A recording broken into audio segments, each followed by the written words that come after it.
అందరికీ నమస్తే. నేను మీ Sardani. Welcome to Sardas channel. ఇవాల్టి స్పెషల్ రెసిపీ ఈ గింజలతోటి మనము పొడి తయారు చేసి పెట్టుకుంటే అన్ని టిఫిన్స్లోకి వేడి వేడి అన్నంలోకి ఒక్క స్పూను ఈ పొడి అర స్పూను నెయ్యి వేసుకొని తింటే సూపర్గా ఉంటుంది. వచ్చేది వర్షాకాలం కదండి, ఇలా పొడి తయారు చేసి పెట్టుకోవాలి. ఈ పొడిని నేను అవిసి గింజలతో తయారు చేశాను. మరి తయారీ విధానం చూద్దామండి.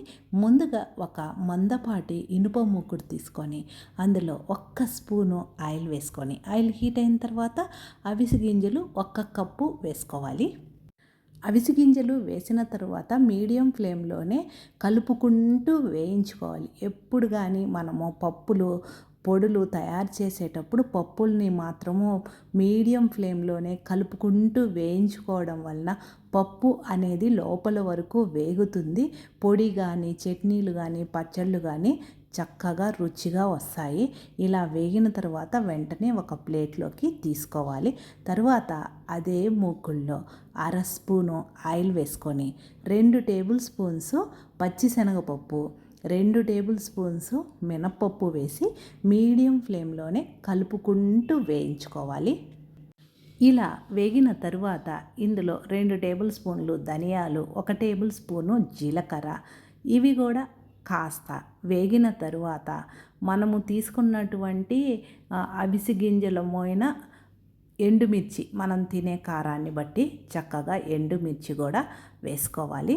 ఎండుమిర్చి వేసుకొని ఒక్కసారి కలిపి ఇందులోనే ఒక వెల్లుల్లి ఉంటుంది కదండి, మొత్తము ఇలా తొక్కు తీయకుండానే ఇలా వేసుకోవాలి. చిన్న నిమ్మకాయ సైజు అంత చింతపండు కూడా వేసి వెల్లుల్లి వేసిన తర్వాత ఎక్కువ వేగనవసరం లేదండి. ఇలా కలిపి అలా స్టవ్ ఆఫ్ చేస్తే సరిపోతుంది. ఇవన్నీ చల్లారిన తరువాతనే మనము మిక్సీకి వేసుకోవాలి. వెల్లుల్లి చింతపండు పొడి అయిన తర్వాత వేసుకోవాలి, ముందే వేయకూడదు. అందువలన దానిని సపరేట్ చేసి ఒక చిన్న గిన్నెలో తీసి పెడుతున్నాను. మామూలుగా డ్రై ఫ్రూట్స్ అవి తయారు చేసేటప్పుడు అవిసి గింజలు ఉపయోగిస్తూ ఉంటాం కదండి. ఇలా పొడి రూపంలో తయారు చేసి పెట్టుకుంటే ఎప్పుడు కావాలంటే అప్పుడు చక్కగా ఉపయోగించుకోవచ్చు. ఒక తడి లేనటువంటి మిక్సీ జార్ తీసుకొని అందులో వేయించినటువంటి పప్పులు, ఎండుమిర్చి వేసి రుచికి తగినంత రాళ్ళ ఉప్పు వేసి ఒకసారి మిక్సీకి వేసి తరువాత మనం వేయించి పెట్టుకున్నటువంటి అవిసి గింజలు వేయించేటప్పుడు మంచి సువాసన వస్తుందండి. చిటపటమనే శబ్దం వస్తుంది. అప్పటి వరకు వేయించుకోవాలి. చూడండి, ఇలా మెత్తగా వేసుకున్న తరువాత మనము పక్కన తీసి పెట్టినటువంటి వెల్లుల్లి, చింతపండు కూడా వేసి ఇంకొకసారి మిక్సీకి వేసుకుంటే మూత తీస్తుంటే కమ్మటి వాసన వస్తుందండి. అంత రుచిగా ఉంది. ఇలా కానీ తయారు చేసి పెట్టుకుంటే ఉదయం హడావిడిగా ఉంటుంది కదండి, అన్ని టిఫిన్స్లోకి ఉపయోగించుకోవచ్చు. ఎప్పుడైనా కూర చేయలేని పరిస్థితుల్లో ఈ పొడి ఉంటే చక్కగా వేడన్నంలోకి ఈ పొడి వేసుకొని తినవచ్చు.